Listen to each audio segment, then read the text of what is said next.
सुरज पाहायला मिळेल आणि त्यानंतर नवीन फलंदाज येतोय.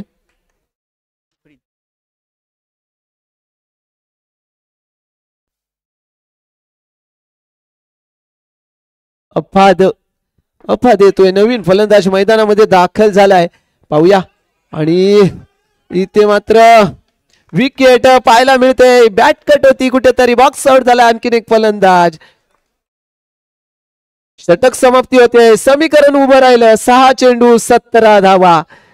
आता पाहूया या षटका दरम्यान कुणाला खतरा बसतोय, कोण विजयी ठरतोय हे या षटकामध्ये स्पष्ट होणार आहे.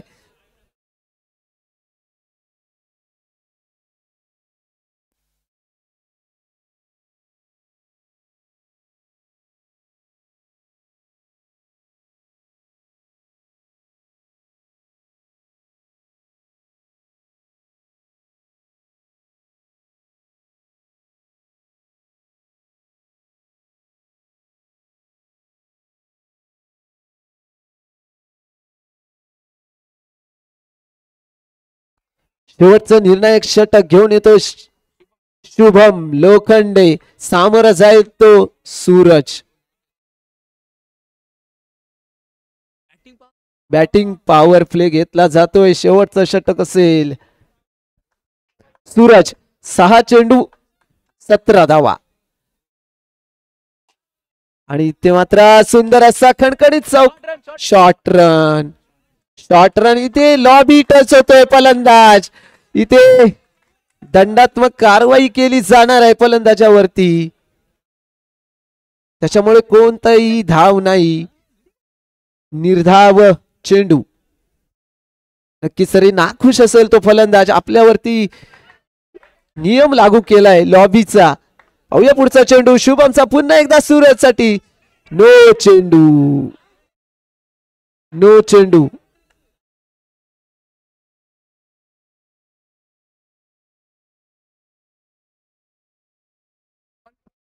चेंडू.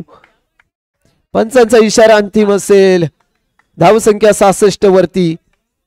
पाहूया पुढचा चेंडू. इथे मात्र सुंदर असा चौकार. गिरीश याच्याकडून चूक घडते. धावसंख्या झाली 70 धावा. 4 चेंडू 12 धावा.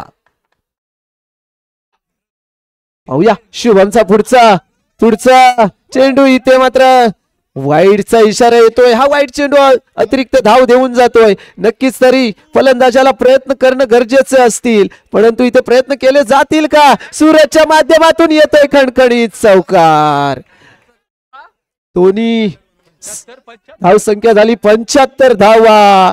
पाहूया इथे पुढचा चेंडू पुन्हा एकदा सूरजसाठी. शुभमचा. कोण जिंकणार कोण हारणार हे या षटकामध्ये स्पष्ट दिसणार. येतोय सुंदर असा चौकार. चुकला पुन्हा एकदा गिरीश कोलकांड. इथे चुकीला माफी नाही. चुकला तर तुम्हाला माफी नाही. 2 चेंडू 3 धावा. 2 चेंडू 3 धावा. पाहूया इथे कोण जिंकणार बाबा. जाऊया सामन्याच्या दिशेने. सूरज. पाहूया हा सूरज चमकतो का. आणि इथे नोचा इशारा. अतिरिक्त 1 धाव दिले. आणि हा जर सूरज चमकला तर नक्कीच आपल्या संघाला विजय संपादन करून देऊ शकतो. आणि इथे मात्र सरोज याच्या माध्यमातून सुंदर क्षेत्ररक्षण. 1 चेंडू 2 धावा. 1 चेंडू 2 धावा. कोण कोण कोण कोण जिंकणार बाबा. पाहूया 1 चेंडू 2 धावा. इथे सूरज. पाहूया हा सूरज चमकतो का आणि आपल्या संघाला विजयी करतो का. आणि इथे नो प्लस